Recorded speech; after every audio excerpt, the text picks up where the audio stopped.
بقلوب ربنا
অন্য হাদিসের ভিতরে আরো পাওয়া যায় সুবহান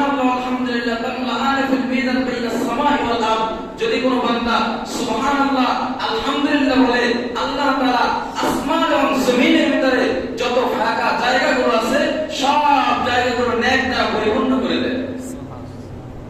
এখনো বলতে চায় না মানুষ, না আমার কথা বুঝেন না? হ্যাঁ, আমি তো বরিশালের মানুষ, কোথায় আপনাদের কথা আমাদের বুঝতে কষ্ট হয়। অনেক সময় অনেক কথা বলে আমরা বুঝি না, শুধু হওয়া করে দেয়। তো আপনারা ওরকম হয়েছে মনে হয়, ঠিক না? বোঝা যায় কিছু? বোঝা যাচ্ছে? তো যাই হোক, কথা বলতে হবে, ঠিক না? যে আপনারা বুঝছেন কিনা আমার কথাটুকু বুঝে আসছে, হ্যাঁ, আপনাদের মাথায় ধরতেছে কিনা, এই জন্য একটু আওয়াজ লাগবে যে হ্যাঁ কথা তারা বুঝতেছে, ঠিক না? তো যাই হোক, আমি আপনাদের সম্মুখে কোরআন থেকে একটা আয়াত তেলাওয়াত করেছি, খুব প্রসিদ্ধ আয়াত। রমজান মাস আসলে অধিকাংশ মুফাসসির কিরামগণ তারা এই আয়াত থেকেই ব্যাখ্যা করে থাকেন, ইয়া আইয়ুহাল্লাযীনা আমানু কুতিবা আলাইকুমুস সিয়াম, হে ঈমানদারগণ, তোমাদের উপরে আল্লাহ তাআলা রমজান মাসের রোজাকে ফরজ করে দিয়েছেন। কেন ফরজ করেছেন?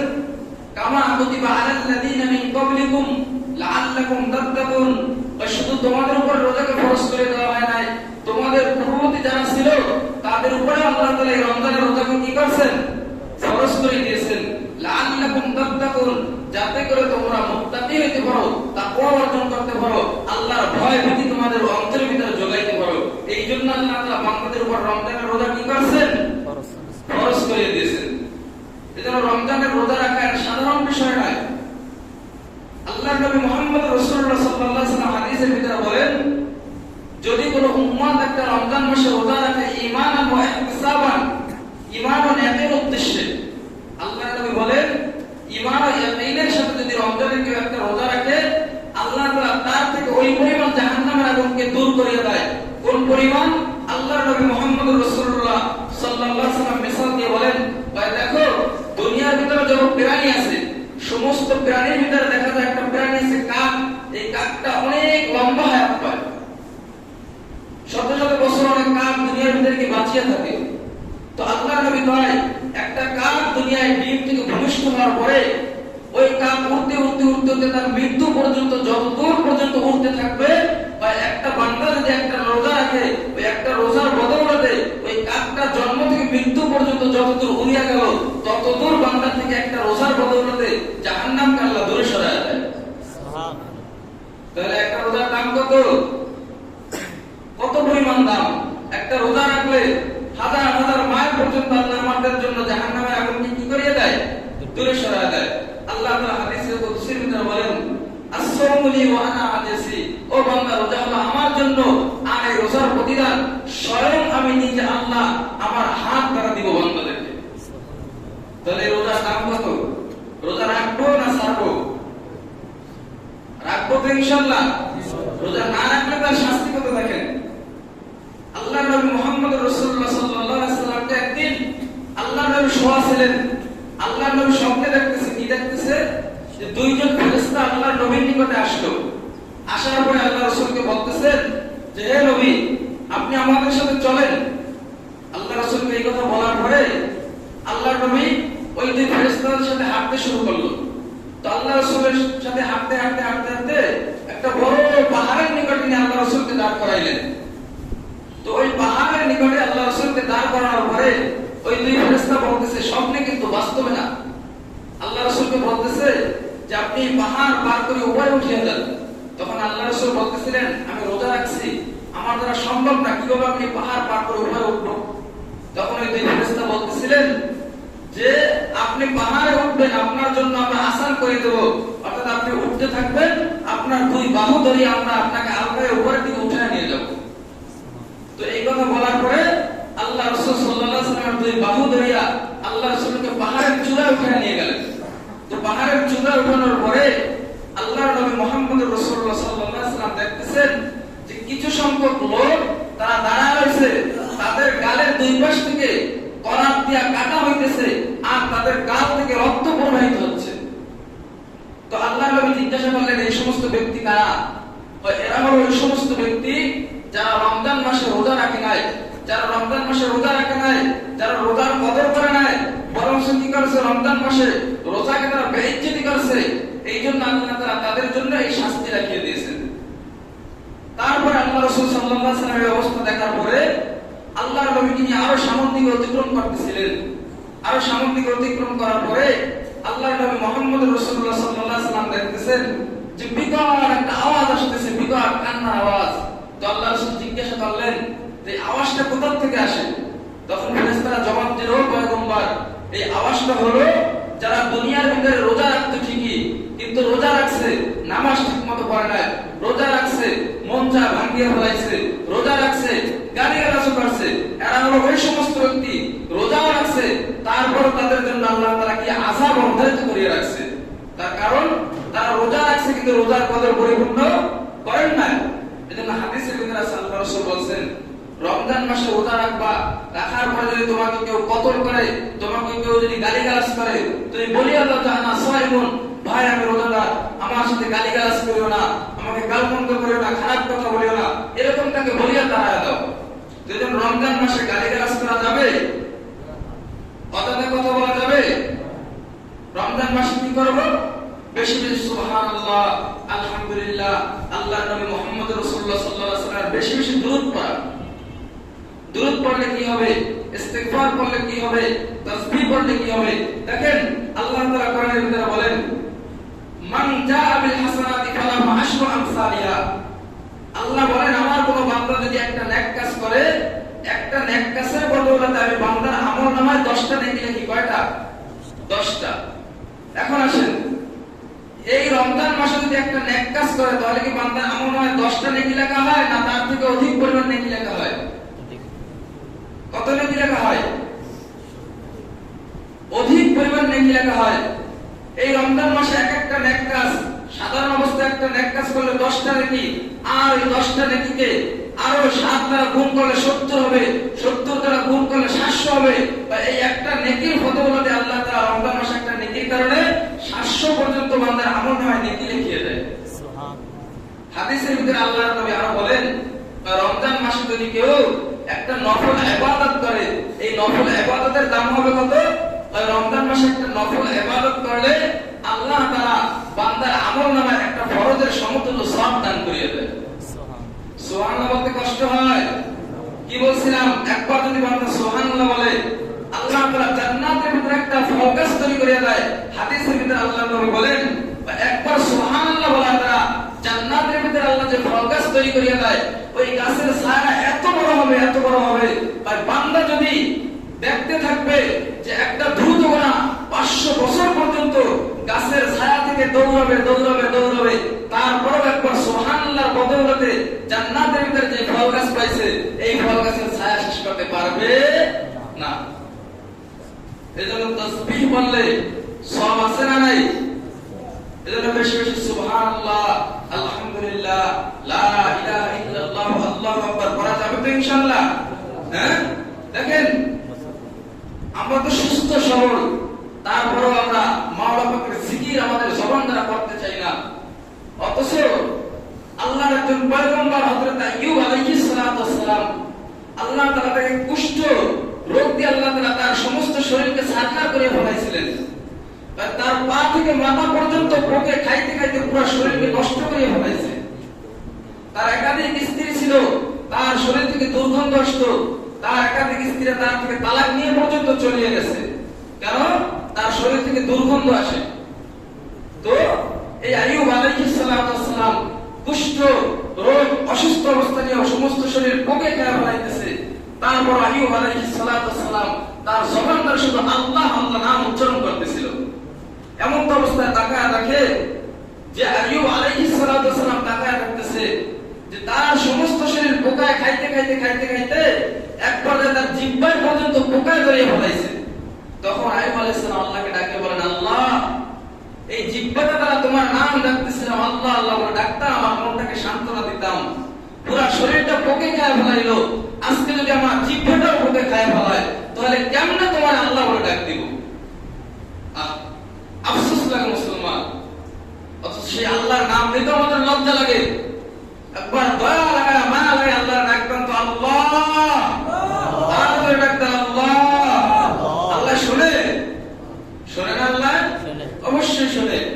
এই জন্য বেশি বেশি তাসবিহ পড়া, মাওলা পাককে ডাক দেওয়া। এই রমজান মাস ইবাদতের মাস, এই রমজান মাসে বেশি বেশি নফল ইবাদত করা। আর এই রমজান মাসে যদি একটা নফল ইবাদতের কারণে আল্লাহ একটা ফরজের সমতুল্য সওয়াব দান করতে পারেন, তাহলে একটা ফরজ করলে আল্লাহ বান্দার আমলনামায় কি পরিমাণ নেকি দান করবেন। আর বান্দা যদি রমজান মাসে একটা ফরজ ইবাদত করে বা একটা ফরজ ইবাদতের বদৌলতে অন্য মাসে 70টা ফরজ আদায় করলে যেই পরিমাণ সওয়াব পাইতো, আল্লাহ তাআলা একটা রমজানের ফরজের বিনিময়ে 70টা ফরজের সওয়াব আল্লাহ তার আমলনামায় লিখিয়ে দেবেন। সুবহানাল্লাহ। তাহলে দাম আছে না এই ইবাদতের? সবথেকে কোন মাসের ইবাদতের দাম বেশি? রমজান মাসের। এটা কোন রমজান? আপনাদের ভারতবর্ষের রমজান? হ্যাঁ না, আল্লাহ তাআলার মনোনীত যে মাস আল্লাহ তাআলা নির্ধারণ করে দিয়েছে সেই রমজান। হ্যাঁ, ঘটনা তোমরা একটা সবাই জানেন। রমজানের আগে মসজিদে হুজুর বয়ান করতেছিল যে তোমাদের সামনে রমজান মাস আসতেছে, সবাই প্রস্তুতি গ্রহণ করো, সবাই খেয়ে দে সুস্থ সবল হয়ে দেখো, সামনে রমজান মাস রোজা রাখতে হবে। তো ইমাম সাহেব বয়ান দেওয়ার পরে তারপরে সবাই রেডি হয়ে গেছে, কিরে আমাদের জন্য সামনে বুঝি রমজান আসতেছে, তাহলে আমাদের না খেয়ে থাকতে হবে, সারাদিন কষ্ট করতে হবে, এটা তো আমাদের দ্বারা কি সম্ভব না। সবাই লাড়ি ছোটা নিয়ে রেডি হয়ে দাঁড়িয়ে গেছে, যেখান থেকে রমজান আসবে সেখান থেকে পূজা শুরু করবো, বুঝেন না?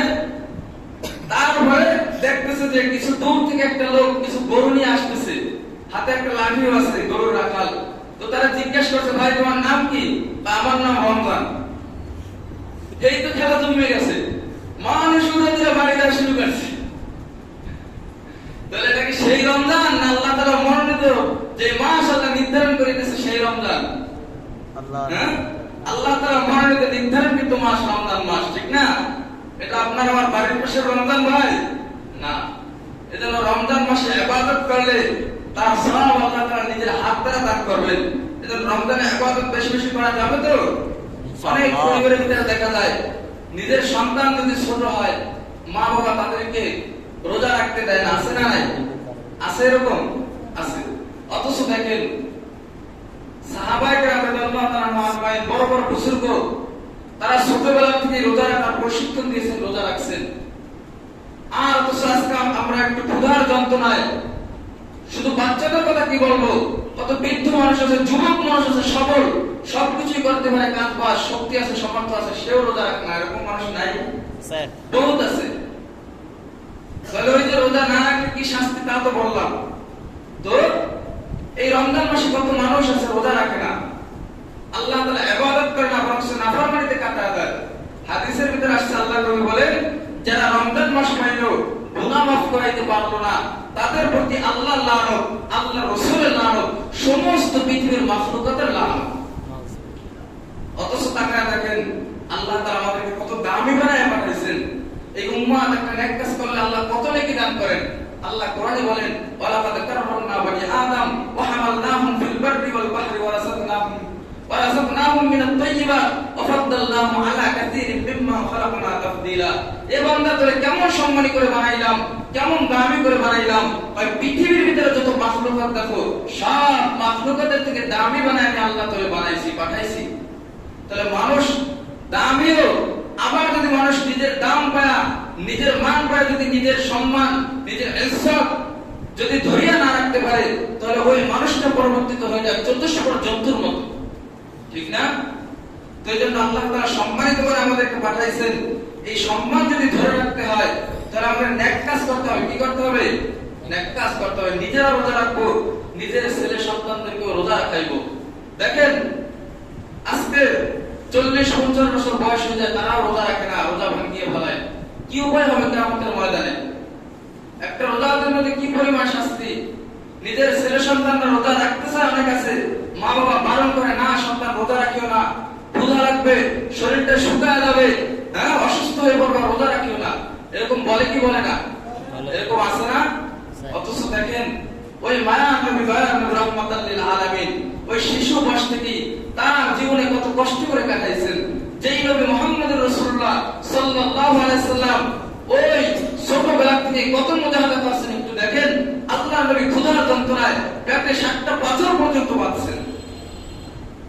আল্লাহ নবী মুহাম্মদুর রাসূলুল্লাহ সাল্লাল্লাহু আলাইহি সাল্লাম পরিবারটা এরকম ক্ষুধায় কাটাইছেন। হাদিসের ভিতরে মাস পর্যন্ত আল্লাহ রাসূলের ঘরের চুলায় কোনো আগুন জ্বলে না।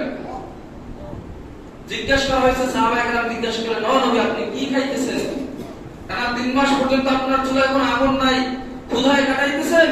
তখন আল্লাহর নবী বলেন, আমার কিছু আনসারী সাহাবী আছে, তারা আমার জন্য কিছু দুধ কিছু খেজুর হাদিয়া নিয়ে আসতো, এইগুলো দিয়ে টানা 3 মাস কাটাইতেছি, তবু আমাদের চুলায় আগুন যে জ্বলবে ওই পরিমাণ সামর্থ্য আমার হাতে নাই। তো কত কষ্ট করে নবী কাটাই গেছেন। হাদিসের ভিতরে এরকম আসছে যে আল্লাহ রাসূলের 63 বছর জীবদ্দশায় আল্লাহ রাসূল সাল্লাল্লাহু আলাইহি ওয়াসাল্লাম 3 দিন পেট ভরিয়ে খানা খাইতে পারে না, এত কষ্ট করছে। আল্লাহ রাসূলের প্রত্যেকটা দিন ছিল একটা রোজার সমান। আজকে আমরা কত কিছু খাইতেছি, কত কিছু পাইতেছি, তাও রোজা রাখতেছি না, ঠিক না? আল্লাহর নবী মুহাম্মদ রাসূলুল্লাহ সাল্লাল্লাহু আলাইহি ওয়াসাল্লাম কত কষ্ট করে জিন্দেগি কাটায় গেছেন। আয়েশা রাদিয়াল্লাহু তাআলা তাকে একদিন জিজ্ঞাসা করা হলো, আয়েশা তুমি তো জানো আল্লাহ রাসূলের ঘরে থাকছো, রাসূলের স্ত্রী, আল্লাহ রাসূলের হাল একটু ভয়ঙ্কর, রাসূল কিভাবে জিন্দেগি কাটাইছেন? তখন আয়েশা রাদিয়াল্লাহু তাআলা বলতে গিয়া তিনি চোখ দিয়ে অঝরে কান্না শুরু করলেন, পানি বের করতে শুরু করলেন। তখন জিজ্ঞাসা করলেন, আপনি কেন কান্না করেন? তা কান্না করতেছি, তুমি যে জিজ্ঞাসা করলা রাসূলের জিন্দেগি কিভাবে কাটাইছে, এই কথা জিজ্ঞাসা করার পরে আল্লাহ রাসূলের এই কষ্টের কাহিনী আমার মনে পড়ে গেছে। রাসূল তো এমন ভাবে তার জিন্দেগি কাটাই গেছেন, যেই রাসূল সাল্লাল্লাহু আলাইহি ওয়াসাল্লাম তিনি পেট ভরিয়া ঠিকমতো 2 দিন একাত্রে খানা খাইতে পারে নাই। যেই রাসূল সাল্লাল্লাহু আলাইহি ওয়াসাল্লামের একটা পোশাক ইহুদিদের কাছে পর্যন্ত বন্ধক ছিল, বা আল্লাহ রাসূলের মৃত্যু হয়ে গেছে, তারপর ওই পোশাকটা ইহুদিদের কাছ থেকে ছাড়াই আনবে ওই পরিমাণে সামর্থ্য রাসূলের কাছে হয় না। তো রাসূল চাইলে পারতো কিনা? পারতো চাইলে। আল্লাহ রাসূলের কন্যা ফাতেমা রাদিয়াল্লাহু তাআলা, আল্লাহর নবী মিরাজ থেকে আসার পরে ফাতেমার ঘরে গেলেন। যাওয়ার পরে ফাতেমা রাদিয়াল্লাহু তাআলা ঘরের সামনে আল্লাহ রাসূল সালাম দিলেন। সালাম দেওয়ার পরে আল্লাহ রাসূল বলতেছেন, ও ফাতেমা আমি তোমার বাবা মুহাম্মদ, আমি আসছি তোমার সাথে দেখা করার জন্য।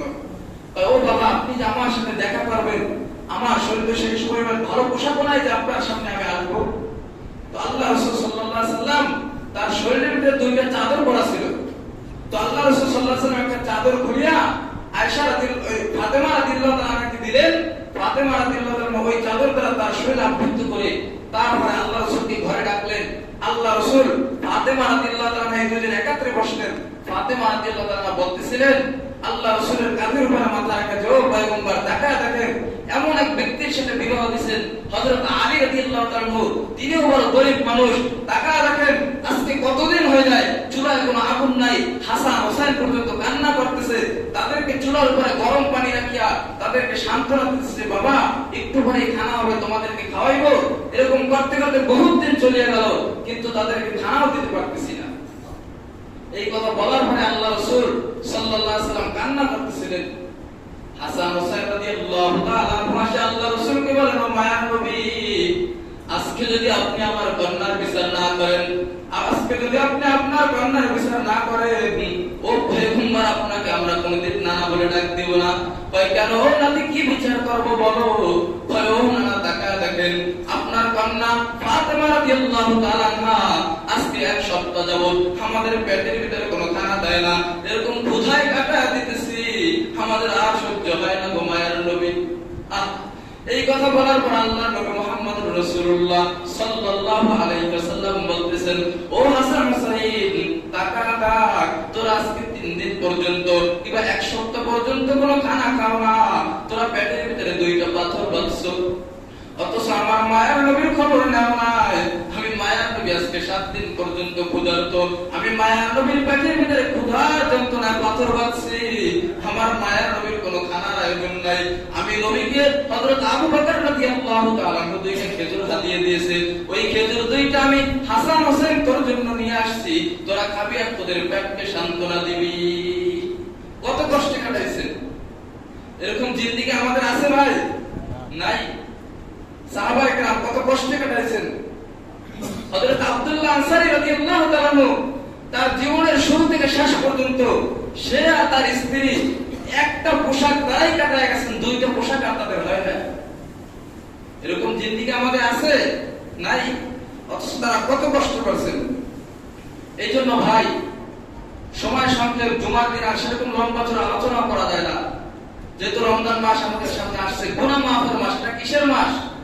গুনাহ মাফের মাস, ইস্তিগফারের মাস। আল্লাহর নবী বলেন, মান লাজিমাল ইস্তিগফার, বান্দা তোমরা ইস্তিগফারকে বেশি বেশি লাজিম করিয়া ধরো। তাই কারণ মা তাকাদ্দাম মিন দামবি ওয়া মা তাআখার, আমি নবীর জীবনে কোনো গুনাহ নাই, নবীদের যদি অনিচ্ছায় কোনো গুনাহ হয়ে যায় তাও আল্লাহ maaf করে দেয়। তারপর ওই নবী মুহাম্মদুর রাসূলুল্লাহ সাল্লাল্লাহু আলাইহি ওয়াসাল্লাম দৈনন্দিন 100 বার ইস্তিগফার করতেন। কয়বার? 100 বার। আপনি আমি কয়বার ইস্তিগফার করি? একবার না, দুইবার না। তাহলে যেই নবীর কোনো গুনাহ নাই সেই নবী দৈনন্দিন ইস্তিগফার কয়বার পড়ছে? 100 বার। এইজন্য আমরা বেশি বেশি ইস্তিগফার করব, পারবো তো? আস্তাগফিরুল্লাহাল্লাযী লা ইলাহা ইল্লা হুয়াল হাইয়ুল কাইয়্যুম ওয়া আতুবু ইলাইহি। আল্লাহ তাআলা বলেন, ও বান্দা যদি তুমি ইস্তিগফার করো, গুনাহ করতে করতে যদি পাহাড় পরিমাণ বানায় ফেলাও, গুনাহর পরিমাণ যদি সাগরের ফেনা হয়ে যায়, সাগরের ফেনা পরিমাণ যদি তোমার গুনাহ হয়, তারপরেও যদি আমি আল্লাহ তাআলার কাছে ইস্তিগফার করো, দোয়া করো, আমি আল্লাহ তাআলা তোমার গুনাহ maaf করার জন্য প্রস্তুত হয়ে আছি। আল্লাহ তাআলা কোরআনের ভিতরে বলেন, ইল্লা মান তাবা ওয়া আমানা ওয়া আমিলা আমালান সালিহা ফাউলাইকা ইউবাদদিলুল্লাহু সাইয়্যাতিহিম হাসানা ওয়া কানা আল্লাহু গফুরুর রহিমা। আল্লাহ তাআলা বলেন, ও বান্দা গুনাহ করতে করতে পাহাড় পরিমাণ বানায়া ফেলাইছো, সাগরের ফেনা পরিমাণ গুনাহ করিয়া ফেলাইছো, একটু তাকায়া দেখ, ইল্লা মান তাবা ওয়া আমানা ওয়া আমিলা আমালান সালিহা, বান্দা যদি তওবা করো, নেক আমল করে, ঈমান আনো, আল্লাহ তাআলাকে স্মরণ করো, আল্লাহ তাআলা তোমার পিছনের সব গুনাহ maaf করিয়া, ইল্লা মান তাবা ওয়া আমানা ওয়া আমিলা আমালান সালিহা, আল্লাহ বলেন যদি গুনাহ করতে করতে পাহাড় পরিমাণ বানায়া ফেলাও, ইল্লা মান তাবা, অতঃপর বান্দা যদি তওবা করো, ওয়া আমিলা আমালান সালিহা, অতঃপর বান্দা যদি নেক আমল করো, ফাউলাইকা ইউবাদদিলুল্লাহু সাইয়্যাতিহিম হাসানা, ওই পিছে যে সমস্ত গুনাহ করছো, গুনাহ করার পরে বান্দা তওবা করছো, ওই পিছের সমস্ত গুনাহ আল্লাহ তাআলা তওবার দ্বারা maaf করিয়া, ফাউলাইকা ইউবাদদিলুল্লাহু সাইয়্যাতিহিম হাসানা, আল্লাহ তাআলা ওই গুনাহর বদৌলতে আল্লাহ নেকি দ্বারা পরিপূর্ণ করিয়া আল্লাহ তোমাকে maaf করে তোমার জন্য জান্নাতের ব্যবস্থা করিয়া দিবেন। তাহলে গুনাহর জন্য বেশি বেশি ইস্তিগফার করা যাবে? ইনশাআল্লাহ যাবে তো ইনশাআল্লাহ। ইনশাআল্লাহ। তাহলে আজকে বয়ান দ্বারা কি শিখলাম? রমজান মাস গুনাহ মাফের মাস। কিসের মাস? গুনাহ মাফের। বলেন রমজান মাস কিসের মাস? গুনাহ মাফের মাস। রহমতের মাস কিসের মাস? মাগফিরাতের মাস। কিসের মাস? মাগফিরাতের মাস। হাদিসের ভিতরে আছে, যখন তোমাদের সামনে রমজান মাস উপস্থিত হয়, আল্লাহ তাআলা তোমাদের জন্য জান্নাতের দরজাগুলো খুলে দেয়, আল্লাহ তোমাদের জন্য রহমতের দরজা খুলে দেয়, আল্লাহ তোমাদের জন্য আসমানের দরজা খুলে দেয়, যাতে করে তোমাদের আমল অতি দ্রুত আল্লাহর দরবারে কবুলের দরজায় পৌঁছে যায়। তো এইজন্য ভাই, রমজান মাস পাইছি, আগামী রমজান পাবো কিনা জানি না, আগামী রমজান মৃত্যু হয়ে যায় কিনা জানি না, এরকম হইতে পারে না? গত রমজানে এই মসজিদে অনেক মানুষ ছিল, আজকে না, এরকম আছে না? আছে। আপনি আমিও থাকবো না ভাই। এই জন্য দুনিয়ায় যে কয়দিন থাকি ওলামায়ে কেরামের পরামর্শ সহবত নিয়ে থাকবো, পারবো তো ইনশাআল্লাহ। আল্লাহর নবী হাদিসের ভিতরে বলেন, কুন আলিমান আও মুতাআল্লিমান আও মুস্তামিয়ান ওয়ালা তাকুন রাবি ফাতুলাক, হয়তো বান্দা আলেম হও অথবা আলেমের ছাত্র হও অথবা আলেমের কথা শোনো, এই তিন শ্রেণীর বাহিরে হইতে যায় না। তাহলে এই তিন শ্রেণীর অন্তর্ভুক্ত হয়ে আল্লাহ তাআলা আমাদের মৃত্যু পর্যন্ত থাকার মতো তৌফিক দান করুন, বলেন আমিন। আল্লাহ তাআলা আমাদের সকলকে ঈমানের সাথে মৃত্যু দিন, বলেন আমিন। আল্লাহ মৃত্যুর সময় আমাদের সকলের জবানে কালিমা তওবা নসিব করে দিন, বলেন আমিন। আল্লাহ তাআলা যে সমস্ত কথাগুলো বললাম আমাকে সহ আপনাদেরকে আমল করার তৌফিক দান করুন, বলেন আমিন। ওয়া আখিরু